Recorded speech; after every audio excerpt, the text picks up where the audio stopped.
3 বার পড়বেন বিসমিল্লাহ বিসমিল্লাহ বিসমিল্লাহ। এরপরে আপনি এই দোয়াটা পড়বেন আউযু বিল্লাহি ওয়া কুদরাতিহি মিন শাররি মা আজিদু ওয়া উহাদির। এটা 7 বার পড়বেন, পরে সেখানে হাতটা বুলিয়ে দিবেন। ইনশাআল্লাহ আল্লাহ পাক রব্বুল আলামিন সকল ব্যথা দূর করে দিবেন। ইয়াকিনের সাথে, বিশ্বাসের সাথে যদি আপনি আমলটা করতে পারেন, অবশ্যই আপনি ফায়দা পাবেন। মনে রাখবেন, নবীজি সাল্লাল্লাহু আলাইহি সাল্লাম কখনো কিন্তু মিথ্যা কথা বলেন না।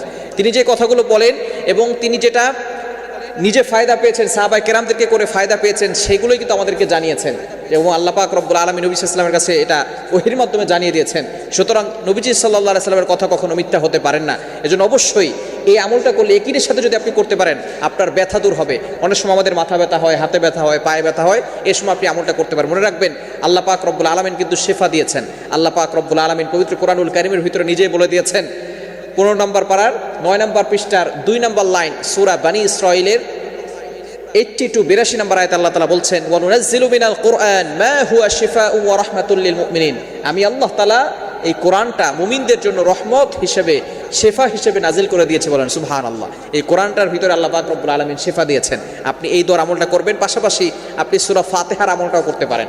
সূরা ফাতিহা কিন্তু খুবই চমৎকার একটি আমল। ইবনে কাইয়িম রাহমাতুল্লাহি আলাইহি তিনি বলেন, আমি যখন মক্কায় ছিলাম তখন বিভিন্ন সময় আমি যখন ব্যথা অনুভব করতাম, কোনো চিকিৎসক ছিল না এবং চিকিৎসার কোনো জায়গা ছিল না, তখন আমি সূরা ফাতিহার আমল করতাম। সূরা ফাতিহা আমি বেশি বেশি পড়তাম, এরপরে পানিতে দম দিয়ে পানিটা খেতাম।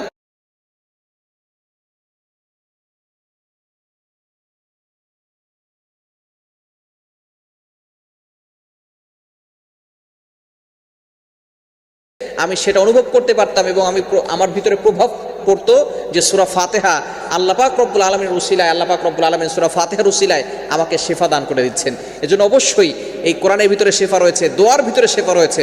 নবীজি সাল্লাল্লাহু আলাইহি সাল্লাম চমৎকার দোয়া আমাদেরকে শিক্ষা দিয়েছেন। এজন্য যেখানে ব্যথা হবে আপনি আমলটা করতে পারেন, আউযু বিল্লাহি ওয়া কুদরাতিহি মিন শাররি মা আজিদু ওয়া উহাদির। প্রথমে 3 বার বিসমিল্লাহ পড়বেন, এরপরে এই দোয়াটা 7 বার পড়ে আপনি আমল করবেন। ইনশাআল্লাহ আল্লাহ পাক রব্বুল আলামিন